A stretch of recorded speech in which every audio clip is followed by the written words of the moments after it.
Brain is having three parts, divided into three parts: forebrain, midbrain, and hindbrain. In the forebrain, we are able to find olfactory lobes will be present, and it is also having the cerebrum. The largest part of the brain is called cerebrum, and the next part is diencephalon, which is resembling like rhomboidal shape. It is having the rhomboidal shape. So cerebrum, if you take, it is having that mental abilities. It is responsible for thinking, memory, reasoning, perception, emotions, speech, and it is also responsible for cold, heat, pain and pressure. If we discuss regarding the diencephalon, it is the relay center for sensory impulses. Sensory impulses like pain, temperature and light. Pain, temperature and light.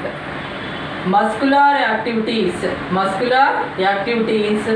And it is also responsible for anger and water balance in our body and blood pressure and body temperature, sleep and hunger, and hypothalamus controls pituitary gland. Hypothalamus, which controls the pituitary gland. These olfactory lobes are for sense of smell. Now let us now know about the midbrain. Small, thick, stalked portion. Small, thick, stalked portion. Stalk means a small stalk, kada. This connects the forebrain with cerebellum. Forebrain with cerebellum. And pons. Pons veroli is the part in the hindbrain, and pons of hindbrain. Optic lobes will be located in the midbrain. Optic means vision.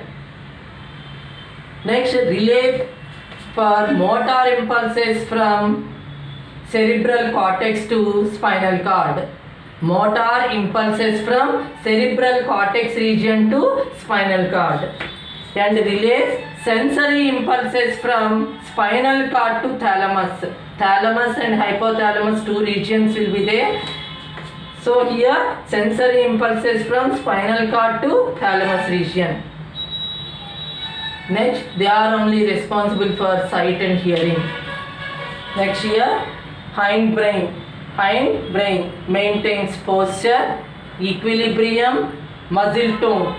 These three under the control of hindbrain. And it also coordinates voluntary movements which are initiated. Initiated means started by cerebrum. The outer part is cerebrum. Next, medulla oblongata, which is triangle shaped structure. Medulla oblongata is the triangle shaped structure, and it extends from pons to spinal cord. It is extending from pons veroli to spinal cord. It is the center for cardiac, relevant to our heart. Respiratory means relevant to our lungs. Vasomotor activities means sometimes the blood vessels like the arteries, veins and the capillaries, the lumen size will be dilated or contracted. That is what relevant to vasomotor activities. And it also coordinates reflexes like swallowing, coughing, sneezing and vomiting. It is also responsible for reflexes like swallowing, coughing, sneezing and vomiting.